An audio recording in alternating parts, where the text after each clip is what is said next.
I want to welcome everyone. My name is Charlene Margot, and I'm the founder of the Parent Education Series and proud co-founder of our nonprofit, the Parent Venture. We are here today to talk about prepared or petrified, how to be an Askable adult for your quarantine. And we could not be more delighted to have with us keynote speaker Vanessa Kellam, who is the Parent Engagement Manager for Health Connected, a nonprofit organization that she will be telling you a little bit more about today. So first of all, I want to say that with more than 150 people registered, this is clearly an important and timely topic on an important and timely day. So we could not be happier to have you all with us. If you need Spanish interpretation, we have Cynthia Hinestrosa doing simultaneous Spanish. So to hear Spanish, Espanol, click on the globe icon at the bottom of your screen and then click on the Spanish globe. So again, for Espanol, click on the globe icon, the world at the bottom of your Zoom screen, and then click on Spanish. Those of you who want to listen in English, you can click on English or just proceed to listen today. So we want to say a special thank you for today's presentation to Sequoia High School Education Foundation, Sequoia Healthcare District, Peninsula Healthcare District, our newest funder, the Sequoia Union High School District, and nonprofit, the Parent Venture. We, as always, are so grateful for their support, without whom this program and these presentations would not be possible.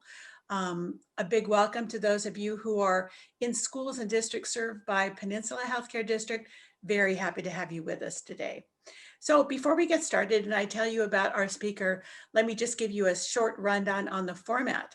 Vanessa will be speaking for about 30 minutes, and then we will open it up to you, parents, for questions. We ask that you put your questions in the Q&A box again at the bottom of your screen.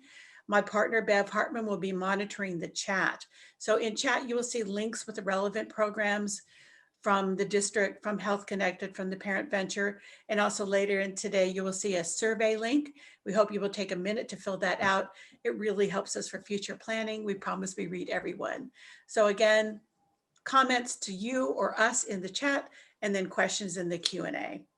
And again, survey link at the end. All right, let's get started. I tell Vanessa that she has my favorite bio.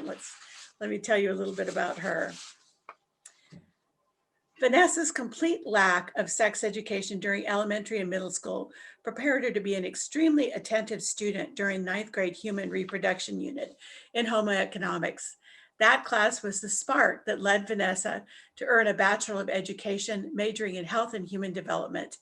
After teaching science and health in secondary schools for 10 years, Vanessa specialized in sexual health with Family Life Victoria, a leading not-for-profit organization in Melbourne, Australia. Sexual health and relationship education is the thread that weaves through her career as a secondary teacher, sexual health educator, author, presenter, and mother. Vanessa has recently located to the San Francisco Bay Area, and the thread continues to weave through her role as Parent Engagement Manager at Health Connected. She writes and facilitates workshops and seminars to help families and parents better understand sexual health and relationships. Vanessa's ultimate goal is to equip and inspire parents to have open and honest conversations with their children in order to build family, connectedness, and trust. Please join me in a really warm welcome for Vanessa Kellam. Take it away, Vanessa. Oh, thank you so much, Charlene, and thank you, everybody, for joining us. This is a great conversation to be having, particularly at this time. So I do hope that you're here because you are going to listen to some sex ed stuff, right? So if you're here and you think, oh, no, that's not what I signed up for, then stay with us. But we are definitely going to be talking about a really interesting subject today. So I'm going to share my screen and let's get us started. So I love that Charlene was brave enough for this title because I've actually been really wanting to use it for a while. So we came up with this together, this Prepared or Petrified, How to be an Askable Adult for Your Quarantine. And we are really parenting in a different era right now. And, now that you have a team, you're raising a person whose body and brain and intellect and emotions compel them to roam. And that's what adolescence is all about, right? Is that exploration. It's hardwired into adolescence. But you and I, we are actually parenting quarantines, and that's different because all of a sudden, those teens who are ready to explore and take risks and push boundaries, all of a sudden they're contained. Now, just because our teens are contained, it doesn't mean that that hardwiring is stalled. I mean, it would be great, right, if all of a sudden we could just put everything on hold while we're in a pandemic, but it doesn't work like that. So unfortunately or fortunately, life goes on, and it's particularly true of sexual development. It's biologically wired and timed, and it's going to happen regardless of COVID-19. So just when they're ready to try out and explore their sexual awakening, all of a sudden they're at home and they don't have the socialization, the school context, the social sort of interaction that they could try all that stuff out with. And unfortunately, they don't get to pack up their sexual development, their sexual awakening in a little box and pop it on a shelf until after the pandemic, and then they can open it. It's actually happening right now. So that's what we're going to be talking about today. We're going to be talking about you as the provider of sexuality education.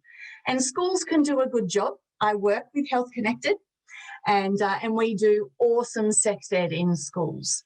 But we can only do a portion of that education, and it's fantastic. The emotional and social development that they can get in that course is really amazing, but they come home again, and we're spending the majority of time with our young people. So we want to support the schools in what they're offering. So for you, I've created a couple of polls that we're going to be using throughout this one. The first one is to get a general sense of how you feel about that role as sexuality educator.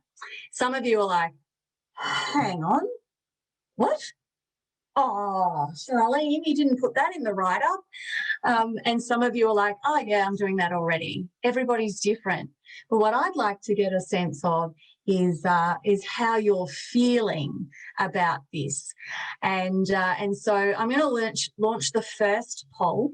And what this is asking you is how, if you are prepared or petrified. Now, remembering this petrified language is just a little bit sort of catastrophic. But if you could choose, what would it be? Prepared or petrified? Great. People are voting now. Fantastic. Look at all these votes coming in. I will share them at the end. Remembering that your polling is completely anonymous. You don't have to worry about that. And the other thing too is any questions that you write in the Q&A will be anonymous as well. So when Charlene reads those out, she's not going to read your name if you don't tick the little anonymous box. So that's fine. Lots of privacy, lots of anonymity, which means you can be really honest. So ask the questions you want in that Q&A. You can ask them all the way through. Great. I reckon we have everyone who's voting now. I'm going to close the polling in 5, 4, 3, 2, 1. And let me share the results. Great. Hopefully you'll be able to see on your screen that about 66% of us are going, yeah, pretty prepared, feeling pretty comfortable, pretty confident.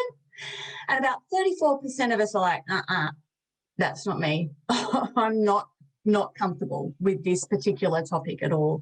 So I hope that this session can really work with both of those. You know, people who are feeling prepared, they might learn some more strategies, they might feel validated that what they're doing is working. And for those of you that are genuinely feeling like, I'm out of my depth, I'm a little bit overwhelmed, I don't know where to start, that we can help inspire you and equip you to move in a positive direction. So so I'm just going to take that down, and you might just need to touch the little cross button with your cursor so it doesn't get in the way of your screen, because it's really annoying not being able to see properly.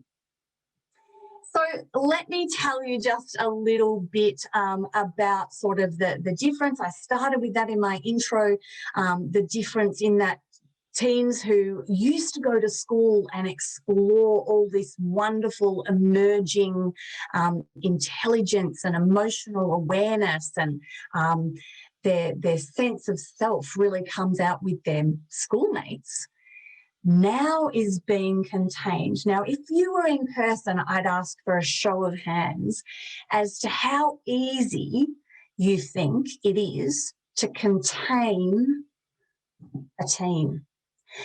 And about 30% of you would say, maybe raise your hands halfway, but most of you would have your hands firmly in your lap, because containing an adolescent is sometimes a bit of a struggle, particularly when it's hardwired, that sense of exploration within them. And so that's our struggle as parents, is how do we engage our young people in this really important conversation, knowing that that sense of freedom and exploration isn't going to be the same as we'd hoped it would be. So hopefully too, what we're wanting to do is empower parents to really take on this responsibility instead of just pretending that if we say nothing, it's all just going to go away. Hopefully the realisation is that it's not going to go away, and it is our role to share with our young people about this important topic. So I want to just define something for you first, and that is the way I'm going to be using sexuality. Sometimes in our culture, when we talk about sexuality, our minds just jump straight to, oh, that's in regards to sexual orientation, or that's in regards to gender. But actually, sexuality is way broader than gender orientation, gender identity or sexual orientation, and even genitals, because sometimes when we think sexuality, we just think of sex. But it's way broader than that. It's really about who a person is in terms of their thinking, their feelings, their valuing, their experiencing, growing, changing, decision-making, relationship building. So people, that's what sexuality is about. It's about someone's personality. And sometimes I say to people, you know, sex is what someone does, but sexuality is really who people are. So we just need to solidify that first, so that you can see that it's an appropriate topic to talk about with your young person. Just like other aspects of their personality are really appropriate topics to talk about over the dinner table or while you're driving somewhere. You know, it's a great thing, in fact, to broach.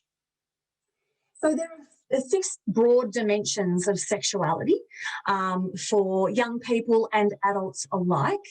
And during sort of the stage of puberty, this is when people begin, because of hormones and body changes and brain changes as well, this is when a young person begins to emerge in their sense of who they are as a sexual person.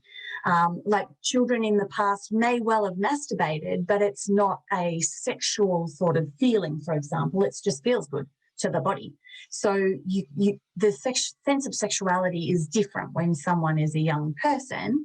They might touch their genitals, but it's not sexuality whereas this is beginning to be all about a person's sexuality as they become mature.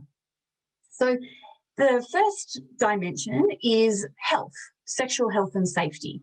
At Health Connected, for example, this is a really important piece of what we do with students in schools. So we talk about sexually transmitted infections, we talk about preventing unplanned pregnancies, we talk about safety, sexual violence, and all of those sorts of things in schools. This is not to say that you can't talk about it at home. Absolutely you can, but that's one of our strengths as providers of comprehensive sexual health education, is that we do that really, really well. And then there's values, which is that personal conduct and character that's motivated by beliefs. This is what we don't do well. In fact, this is not even part of our charter as sexual health educators in schools. This is totally your bag. It's not the right of the state to talk about sexual values. That's where the family comes in. So we're really hoping at Health Connected to partner with parents, and I run lots of events to help inform them of what's happening in their schools so that they can partner with us, because values, that belongs to the family. That is totally in your court. Then there's development, which is that new sexual and reproductive challenges. So we do a good job with that in schools as well. But this is where it's lovely to bring that into the family also and talk about maybe puberty changes. Great thing to talk about, because everyone's wondering, everyone's watching that development. So to bring it out into the open, to give young people language to engage with their families about those changes is freeing, and for everybody in the family. Then intimacy, physical and emotional connection. We could do this better in schools, but it's so closely linked to values that actually family is the best place for discussion about intimacy, that it's a very tricky discussion to have. You might want to write something in the Q&A about that if you're curious, but intimacy is a really good discussion to have with your young people. Sensuality, how people see and experience their bodies. So we don't do this particularly well in schools either, because we're frightened of talking about pleasure. Now, pleasure is a really important part of sexuality and sensuality. And as someone gets to know their changing body, as they get to know what feels good about it, then they need a space to explore that. So most people during adolescence will experience intentional masturbation from a sexuality perspective, as opposed to that innocent young child sort of masturbation, which was just sort of fiddling with their genitals because it feels good. And it also, the masturbation now generally will result in an orgasm. And so that's a good thing for young people to explore. But remembering values are very closely attached to that too. So that's why this is another discussion that's really best with the foundations in the family. And then there's gender. So how people experience their gender and how they express that gender to the world. And some of you might be saying, oh, but hang on, no, you haven't mentioned sexual orientation. But actually sexual orientation comes as a part of that sensuality part and that intimacy part, because I'm not talking about which biological sex and all of that people are interested in. I'm talking about the individual and how they experience those 6 dimensions of sexuality. But certainly sexual orientation is a part of that expression. So I would like, after all that explanation, going through those things, I would like you to have a little think about what is it, even in that list of things or maybe topics, that you can't talk about. What are some of those things that you think, actually, I don't think I'm very good at talking about those things. So I'm going to give you maybe 5 seconds just to have a think without me talking.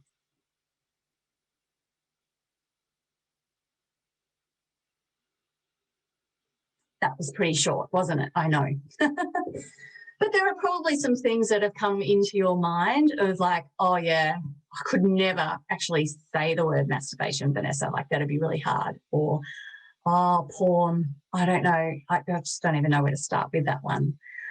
So some of those topics would have come up in your brain. And the thing about teenagers is that they will talk to you about the things that you talk to them about, right? It's modelling. So if we can talk to them about all sorts of topics like that, then the majority of teens will also be able to engage us in those conversations. The problem is, of course, that silence is toxic to young people because they are exploring new ideas and they want a sounding board. And when they don't have that in their social group, when they don't have that face-to-face conversation with their friends after a football match or whatever, then sometimes we're the sounding board. So we do have to give them a sense of, yeah, I can do this with you. And some parents say, well, no, I actually think the opposite, Vanessa. I think actually saying nothing will preserve my child's innocence. But we have to be very careful because sometimes as parents we think that ignorance and innocence are the same thing. And it's just quite frankly not the same thing. Innocence isn't a result of ignorance. In fact, sometimes innocence is actually at risk because of ignorance.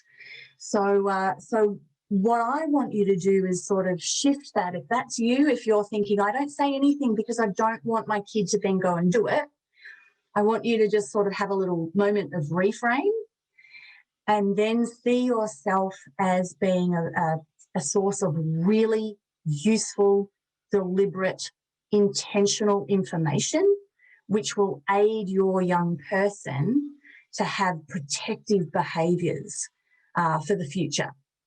So just do that shift with me and just go with me for now. So the other thing about saying nothing is that you run the risk of stoking that mystery, that fire of mystery and intrigue. So if you're not saying anything about it, so maybe you watch a movie and there's this hot sex scene that you wish you could just like push fast forward on and you don't say anything, then your teen's like, interesting. Why aren't they saying anything? And that gets their sort of their fascination going, their curiosity going. And sometimes as adults, we don't think about it, but what do you think they're going to do with that curiosity and that fascination? Like really, what do you think they're going to do? And I think you probably know what they're going to do. They're probably going to go onto the internet and they're probably going to search and they're probably going to find way more information than they ever thought they would.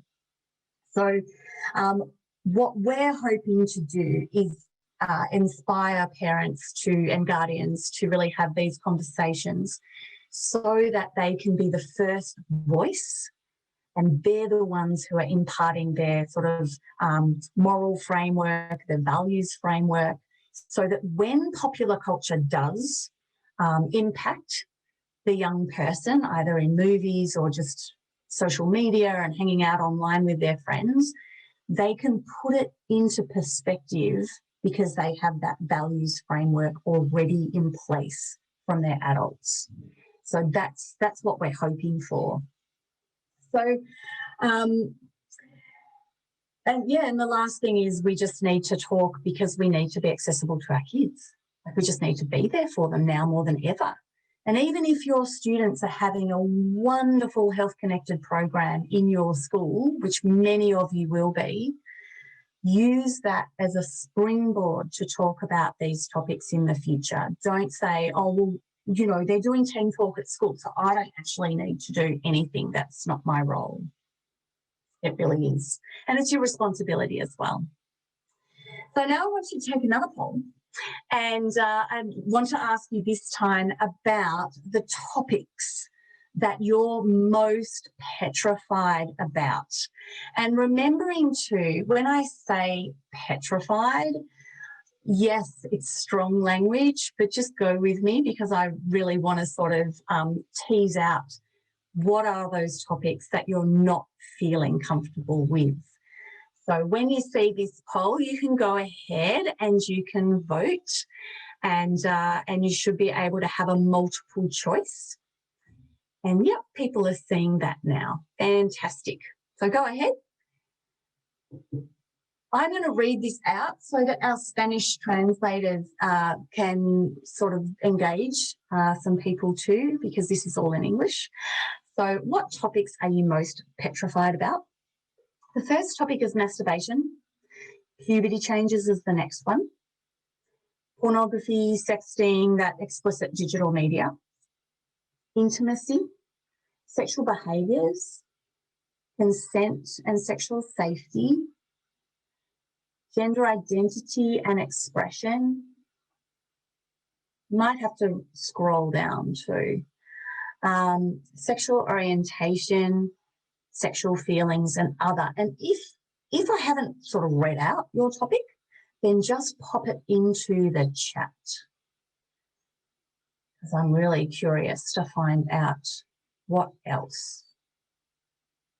Great. So that's that first part of that poll. And then you can feel free to move to the second question, which is what topics are you most prepared for? So going from petrified to prepared. And they're the same topics. So masturbation, puberty changes, pornography or explicit digital media. Said that like a New Zealander there, sorry. Intimacy, sexual behaviours, consent and sexual safety, gender identity, sexual orientation, sexual feelings or other. Cool.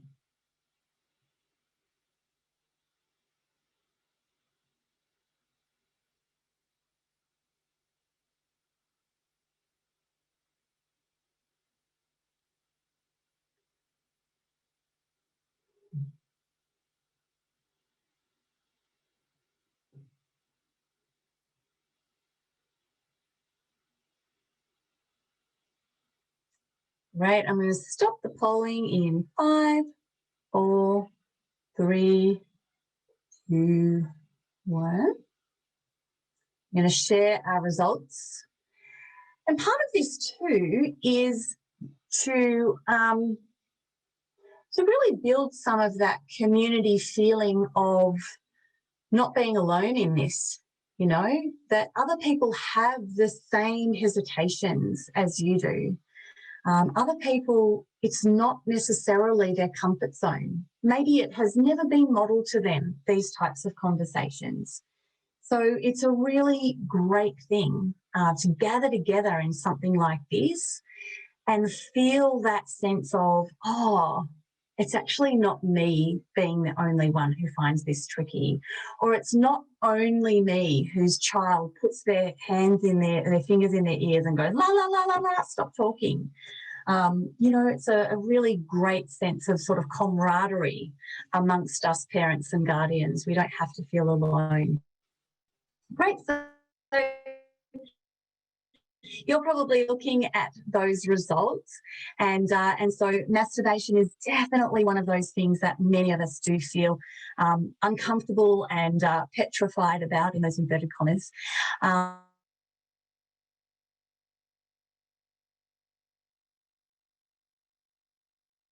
And to some extent, pictures, or sometimes we are conversation like launching. How do you do that? We'll talk about that in a minute.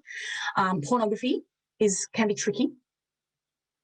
Just waiting because I know my internet just sent me that message of being unstable.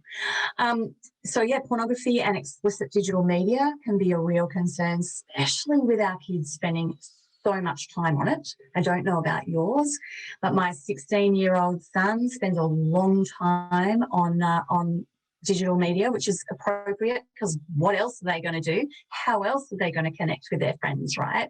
So I'm in full support of that, but you do have this part of you that's like, oh, I hope it's all okay. And then my daughter is dating for the first time. And so a lot of that interaction is happening online as well. So I totally get you. Intimacy, it's actually a very difficult conversation because that's when you're going to be talking about touching and touching breasts and touching penises and touching, right? And it's like, oh my goodness, that is a hard conversation to have. Sexual behaviours, lots of people, that's our winner. Sexual behaviours such as oral sex, anal sex, vaginal sex and sexual touching is a tricky conversation to have because a lot of parents say, well, if I talk about it, they're going to go out and do it. You just said that they were exploratory, Vanessa. That's what they might do. So we'll be talking about that in a minute. And consent and sexual safety, that's a message that we all want strongly embedded into our young people. And we want them to be able to articulate that, right? In a really straightforward way. Gender and identity and expression, sexual orientation and sexual feelings, especially because they're new. Yes. So what are we feeling prepared for? We're feeling, some people, a little bit okay about masturbation. That's been in their conversation. Touching your body for pleasure. Yep, that's all you have to say. Just do it in private and make sure it's your own body because you can give consent. And then pornography. Few people are saying, I feel okay about that. Few people are saying intimacy is their bag. That's great. Sexual behaviours is pretty low, which, is resultant. Consent and sexual safety, a lot of people are feeling quite confident about, and gender identity and expression and sexual orientation. We're getting a lot of help both from schools and media and politics and all of that. So that's great. Fantastic. I'm going to stop sharing those results and you can put that little cross on so you don't have to see that as well. So that's awesome. Thank you for helping me sort of discern what those topics are, because they'll probably inform some of our Q&A, but they'll also give me ideas to give you examples when I go through this next part quite quickly. So the 4 steps to being prepared, because I really want you to leave with something in your mind, like something that you can do tomorrow or even today. Be proactive, and that's why you're here. That's part of this information gathering, is so that you can be prepared and ready. In order to be ready, you have to be informed. And then in order to really even get off the ground, you need to be brave. And then once you're brave and once you've got that information and you've started the conversation proactively, then you need to be open. Your face needs to be open. Your whole demeanour needs to be open to have a curious and wondering conversation with your young person. So you might say, well, Vanessa, how can I be proactive? Like, what do I do? Well, you need to strategize. And I'm serious, you need to strategize. This is important. And sometimes it doesn't happen organically. So parents and guardians need to make it happen. So you have to think, okay, what's my teen's personality? Are they the la la la la la type, or are they relatively open to new ideas and thoughtful conversations? If they're the la la la type, you might want to have a conversation with a partner, an older person in your family, maybe a sibling of the person that you really want the message to go to. You might invite a friend over eventually when we can, and have a conversation within earshot of your young person that's tricky. And that can help impart information and show them what sort of person you are to have a conversation like this, that you can do it. So that's step 1. Then for the la la la type, after you've done that, you might say, it's my job, it's my responsibility to give you some helpful hints in regards to sexuality so that you can navigate your way through the world. And so we're going to have to do this. So you can set the time And you can set the duration of our talk between 5 and 15 minutes. You can say how long you want it to go for. And once we have a time, you can set the place and the duration, and then we're going to be having a conversation. So sometimes we just need to do that with the la la la types, you know. If you've got a very open personality, then all of the rest of the strategies can happen straight away. But for people with the la-las, they actually need a little bit of priming first. So from there, then you can actually plan your family movies that you might have. And if you don't have them, it's a really great thing to do on a quiet evening. And then you plan the movie that might have a good impact for your family. Now, last night I watched with my daughter The Perks of Being a Wallflower. Oh, it's such a great movie to watch with your daughter or with your son or with your family. Lots of potential for short little brief talks, just little snippets of wisdom throughout that film. So beautiful. On a road trip, listen to podcasts that will really engage your young person and have a discussion. Prepare your questions beforehand, though, because sometimes if you're just having an organic conversation, things might not go in the way that you want. You might chicken out. So maybe prepare a few questions. Talk to your young person while you're doing another activity because it takes the focus away from them and they don't feel targeted or judged. Intentionally plan to have a conversation while driving somewhere. So then if they have phones while driving and meal times, it sort of shuts down conversation. So maybe try and to just say, hey, look, while we're in the car, it's only a 20-minute trip. Let's not have phones. Let's have a chat. Let's catch up. And then maybe you can use some of those prepared questions. And start with the easy stuff. Start with what's easy for you. So if consent is your easy, then do that first. If puberty changes are your easy, do that first and start with the things that you're confident with. How to be informed, it really is about time. You need to invest some time. I've got a resource list for you on these slides, but I also have one that I'll share with Charlene and you can access that. And then intentionally seek out information.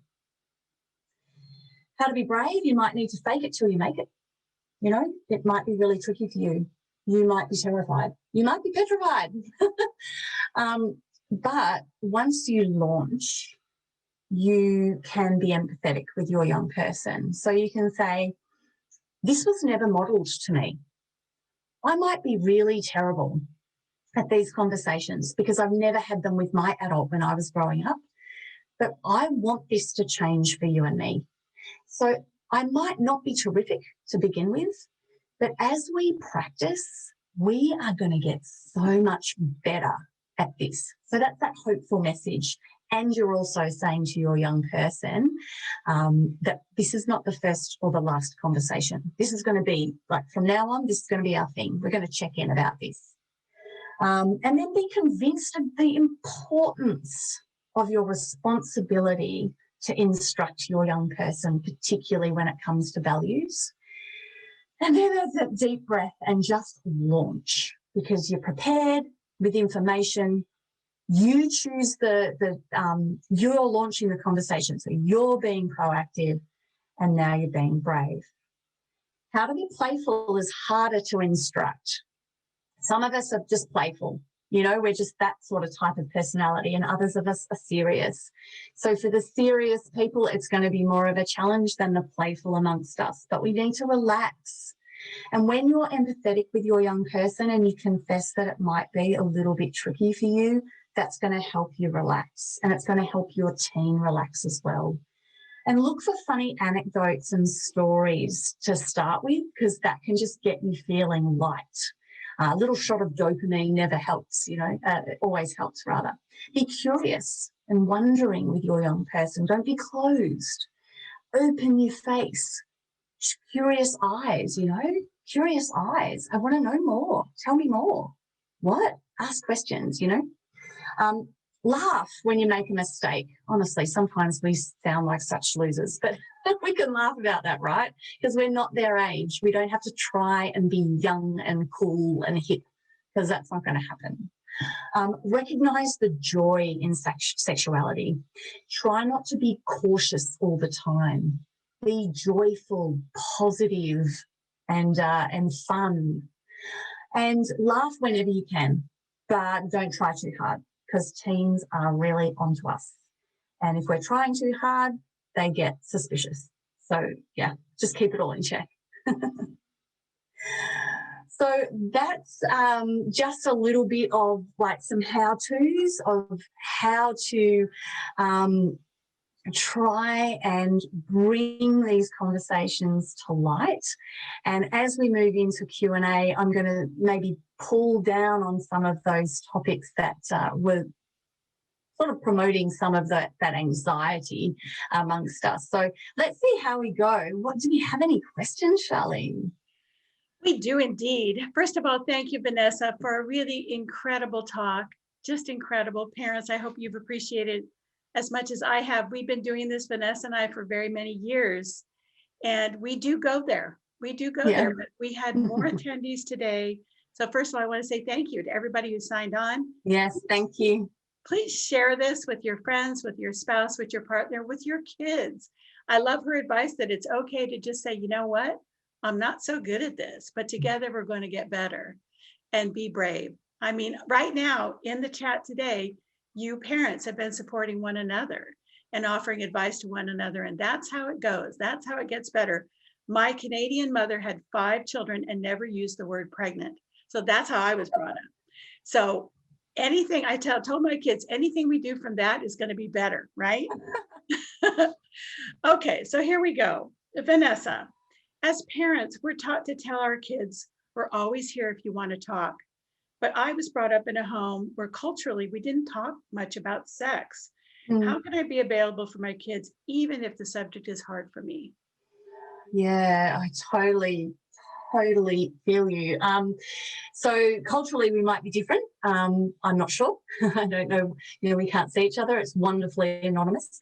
But I was also brought up in a home where we didn't talk about this. Not at all. Not at all. I was telling my daughter last night, I hope you can just forgive me for being a little bit crude, but we didn't even fart in front of our family members, right? So it was really polite, really sort of, it was loving and everything, but we did not talk about that stuff. And so, yeah, the modelling is not there. We actually don't know how to do it. We feel like a ship at sea. It's like, oh, very well, Vanessa, you're telling me to do all this stuff, but I just have no idea where to start. So I totally understand that. So you've got to start small. And sometimes the best way to do that is by talking about anatomy and bodies and using anatomical language. So maybe in your household, people use slang terms. And it might be that a chance now to say, hey, look, I know that we call, I'm going to get the language wrong because I'm not good with American slang. So I'm just going to use Australian slang. I hope you don't mind. But it might be good now that we stop calling penises willies and we now call them their anatomical name. Penises, that's what it is. And we don't call vulvas fannies anymore. We call them vulvas because that's correct language, guys. We need to start with that. And so, yeah, maybe you can start with starting to change the language, or maybe you start with that comfort zone. So if you feel really comfortable talking about consent, talk about general consent first, so permission or agreement to do something, and then you might like to take it into sexual consent. So you can talk about the age of consent. You can talk about activities that some people might want to consent to, but not others. So start from a basis where you feel solid and be short, really brief. Like we're talking seconds for your first little foray into these discussions. And you might shock your kids. They might go, oh my goodness, I've never heard mum use that way before. That's fine. That's fine. They'll get over it and they'll begin to see you as being more approachable. Well, thank you. Good advice. So Vanessa, here's a parent who's Adding on to your suggestion to use movies or films as a kicking off place for conversations, this parent asks, how would you start a conversation if you'd already skipped that conversation moment during a movie? Yes, Good so question. that's a great question. These are great questions already. Thank you, everybody. Keep asking. So, yes, a lot of us haven't had any conversation, and then it's going to feel weird all of a sudden having these conversations because we haven't had them for 13, 14 years, and now all of a sudden we're having them. So that's where I think that empathy part is really important with our young people. They are smart. They are coming into their own in terms of their own emotional intelligence and their relationships. So bring them into that and say, you know, you can even stop the movie and you can say, you know what, I've just got to say, what just happened in that movie, there was no consent there. And I know I've never talked about this before. And actually, that was my mistake. We should have been talking about consent forever. But I haven't. So I apologise but I can't let that slide. And then you give your little piece of consent.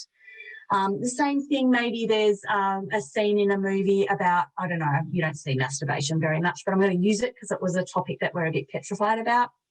Maybe there's, just it alludes to masturbation. Again, you might say, I know we've never talked about masturbation, but I actually don't know why.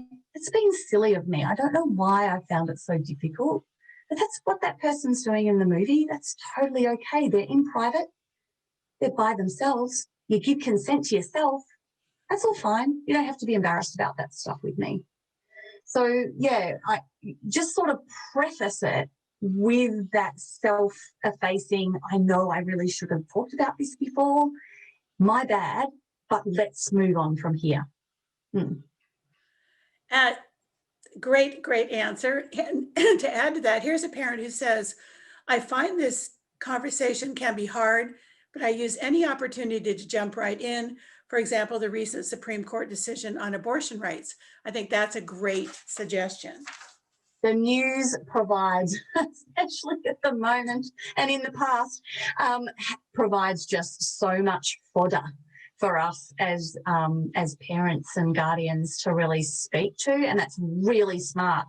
So using pieces of law, using faux pas in speech, using media in general, so smart to do that. And once you start with this, you will actually, it really is true, you do look for things, you do become more proactive in looking and responding to those circumstances around you. So, yeah, thanks for that comment to the person who put that comment in. It's really encouraging. All right, so since we've all agreed to be brave here, here's a good question, Vanessa. I actually heard a comment about this from an OBGYN recently. I'm curious about shaving. My 10-year-old has started shaving her very early pubic hair and her legs. Should I discourage her? What's that about? Yes. So, of course, we need to talk about puberty changes with kids of around 10 years old because it's not unusual for people who are 10 years old, particularly if they have female bodies, to start these puberty changes, and hair growth is definitely one of the most noticeable.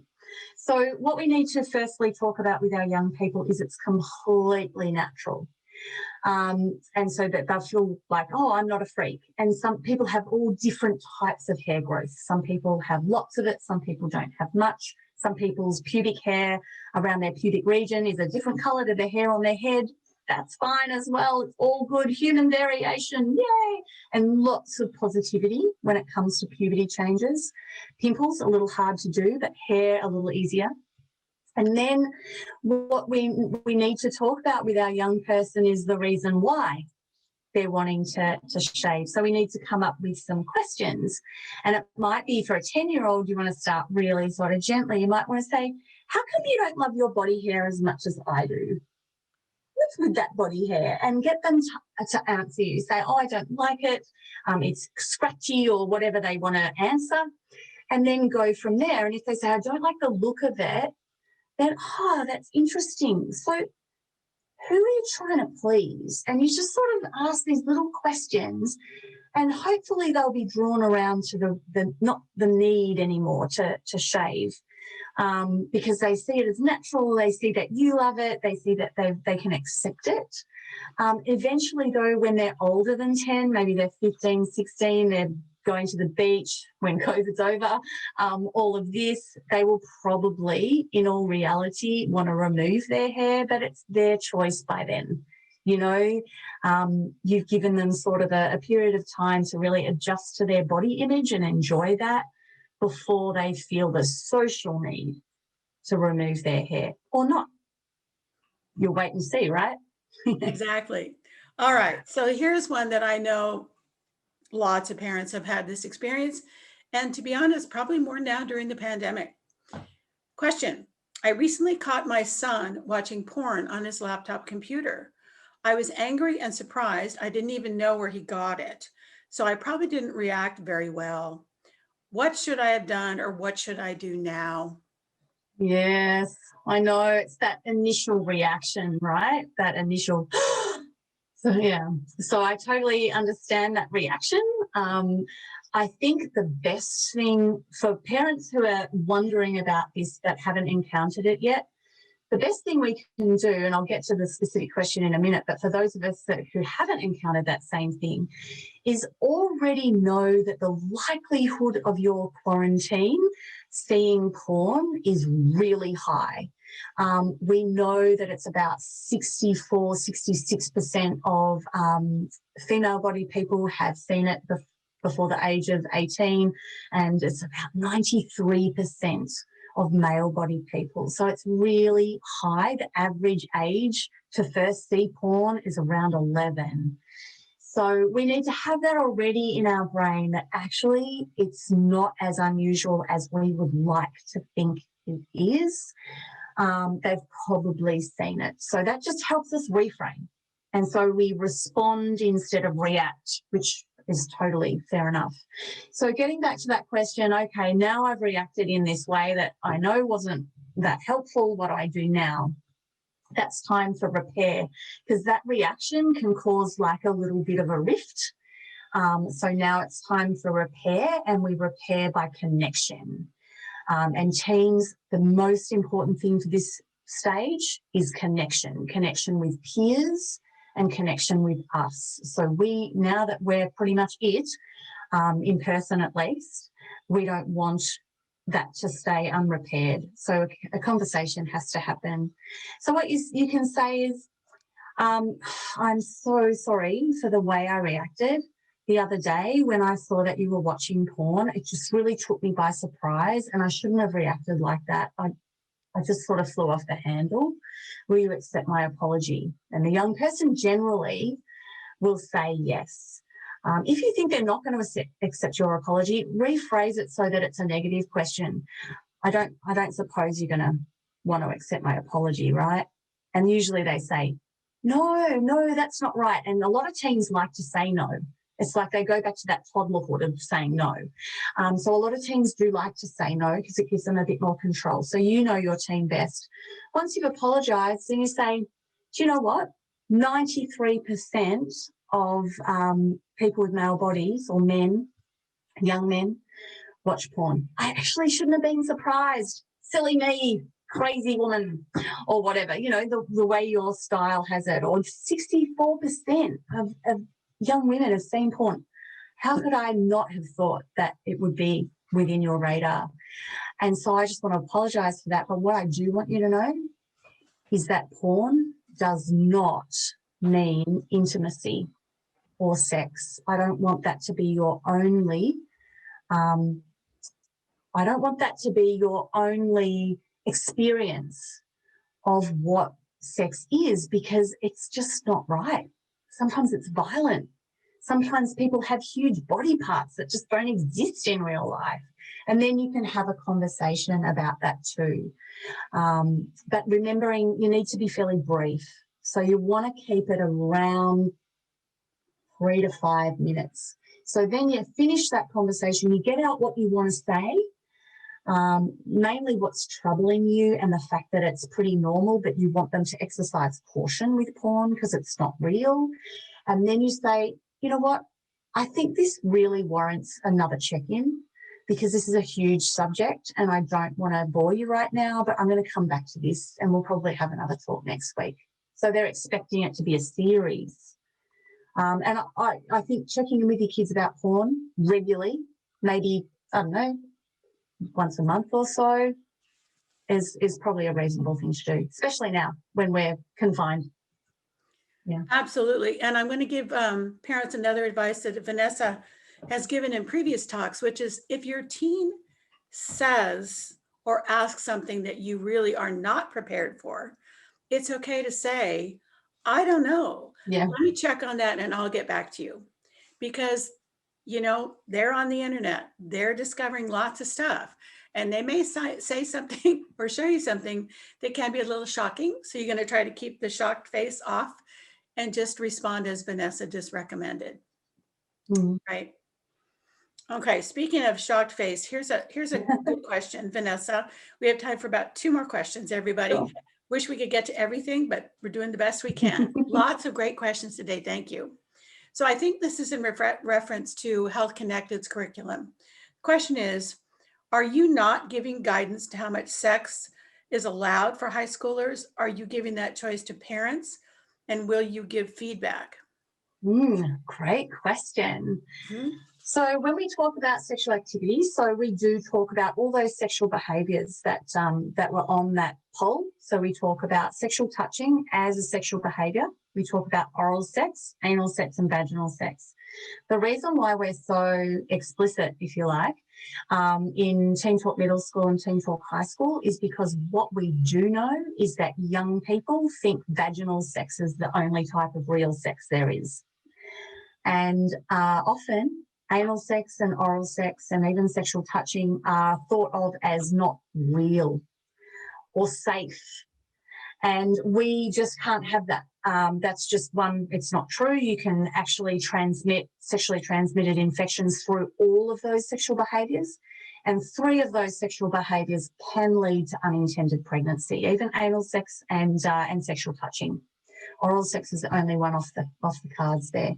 So we are not an abstinence-only organisation. It's actually against the law in California to be only abstinence-only. Sorry about that. But instead, we're comprehensive sexual health providers, which means that we do talk about the legal age of consent in California is 18, but we're realistic enough to know that sexual consent covers more than just vaginal sex. It covers all types of sexual behaviours. And so it's really important to have those conversations, not just about vaginal sex and sexual intercourse in that CDC type of definition, but we need to expand our definition of sexual behaviours so we can keep our young people safe. And not only safe from disease and not only safe from pregnancy, but safe from coercion. Because young people go to a party and someone comes up to them and offers them oral sex or asks them to receive oral sex. And young people think, well, what's the harm? It's not real sex. Or, you know, so we want to be really straightforward. We only provide really basic definitions, and I suggest that parents provide really basic definitions. So for sexual touching, we say genital to genital or hand to genital touching. For oral sex, we say mouth to penis or mouth to vulva. For anal sex, we say penis to anus, and vaginal sex, penis to vagina. So it's the definitions are so sort of restrained but true. We don't want to give any extra information. We want to provide just enough. So to answer that question, we don't tell them to go and obviously have sex. Abstinence is actually our main message because that's the only way to stay 100% safe from STIs and unintended pregnancy. So that's our main message. But we do want parents to have those values conversations of when sexual behaviours, when they're ready for that. Is it outside the context of marriage, inside the context of marriage? Does it require a trusting, loving, nurturing relationship or not? All of those conversations are for the parents to have, really. And when we want to encourage those, but we can't say much about values. We can't say you can only have sex when you're married. Sorry, that's one, it's not true. Yeah. Well, thank you so much, Vanessa. I want to conclude our hour by telling you that a parent just wrote and said, I'll also be telling my girls that I watched this great seminar today, and I think it'll be a good way to start conversations with them. So thank you, everybody. Thank you, parents. Thank you, Vanessa, for your bravery and your curiosity and your openness. We will follow up on this presentation with an email to you. And again, Health Connected's website is a great place to start. This will be recorded and available on our video library. That link is in the chat. I will also include it in the email to all of you.